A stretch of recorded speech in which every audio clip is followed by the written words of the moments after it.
उस नूरानी बाग में बड़ा आलीशान तख्त लगा हुआ है और उस तख्त पे बड़ी नूरानी शख्सियत बैठी हुई है। कहते हैं जब बाग के दरवाजे पे पहुंचे तो मुजद्दिद पाक ने कहा आप यहीं ठहरो, मैं जरा बात करके आता हूं। कहते हैं मुजद्दिद पाक चलते चलते उस आलीशान तख्त के करीब चले गए।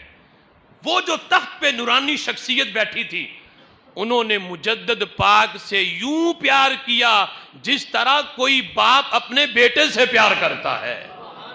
और कहते हैं फिर उन्होंने मेरी तरफ इशारा करके कोई गुफ्तगू शुरू की, साथ उनसे बात भी करते, साथ मेरी तरफ इशारा भी करते। कहते मुझे पता चल गया मेरी शिकायत लगा रहे हैं, मैंने जो काम किया वो बता रहे हैं। कहते हैं वो बात बता के फिर वो मेरे पास आए और मुझे पकड़ के उस नूरानी शख्सियत के पास ले गए। कहते हैं पता है वो नूरानी शख्सियत कौन थी? वो कोई आम नहीं, वो हजरत मौला अली रदी अल्लाह ताला अन्हो थे। हजरत अली रदी अल्लाह ताला अन्हो थे। कहते हैं उन्होंने मुझे देख के कहा, ऐ मेरी नस्ल के एक बेटे, ऐ सैयदजादे, मेरी नस्ल में मेरे बेटे, जो मुजद्दिद पाक ने कहा वो हक है। रसूलुल्लाह के किसी सहाबी के बारे में अपने दिल में बुग़्ज़ ना रखना। हमारा जो हजरत अमीर मुआविया रज़ी अल्लाह ताला अन्हु के साथ जो मुकाबला हुआ, जंग हुई, हम में से किसी की नीयत भी खराब नहीं थी, नीयत में 1% भी फतूर नहीं था। हम दोनों की नीयत हक थी, दोनों की नीयत सच्ची थी, दोनों की नीयत में कोई फर्क नहीं था। यानी अपनी नीयत भी बयान की और हजरत अमीर मुआविया रज़ी अल्लाह ताला अन्हु की सदाकत नीयत पे गवाही दी।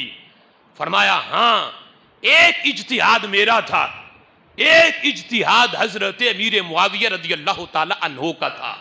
उनसे इज्तिहाद में खता हुई, लेकिन वो खता ऐसी है कि जिस पे कोई उनसे मुआखजा नहीं, बड़ों बड़ों की नेकियों पे वो अजर नहीं मिलता जो अल्लाह ने उन्हें इज्तिहादी खता पे अता फरमा दिया है। लिहाजा उनमें से किसी के बारे में भी अपने दिल के अंदर बुग़्ज़ न रखना। जो मुजद्दिद पाक ने लिखा उसे कबूल करो, उसे मानो। इमाम मालिक का जो कौल है वो भी हक है, जो मुजद्दिद पाक ने लिखा वो भी हक है।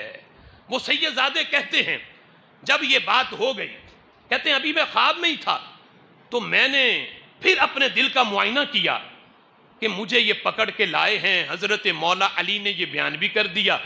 कहते हैं अब मैंने अपने दिल का मुआयना किया कि क्या गंद दिल से निकला है या नहीं निकला, दिल के अंदर तहारत आई है या नहीं आई। तो कहते हैं जब दिल का मुआयना किया तो दिल की हालत फिर वैसी थी। फिर मैंने ये कहा, दिल ने फिर कहा, होते कौन है मुजद्दिद पाक ये लिखने वाले कि हजरत अमीर मुआविया को गाली देना ये सिद्दीक अकबर को गाली देने के बराबर है। कहते फिर मेरे दिल की हालत वैसी थी।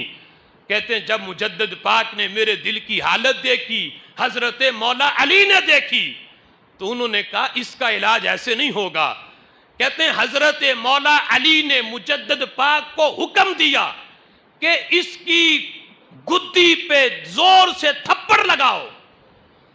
अब ये सारी बात उम्दतुल मकामात की फारसी इबारत के अंदर मौजूद है, जिसका मैं तर्जमा तुम्हें सुना रहा हूं।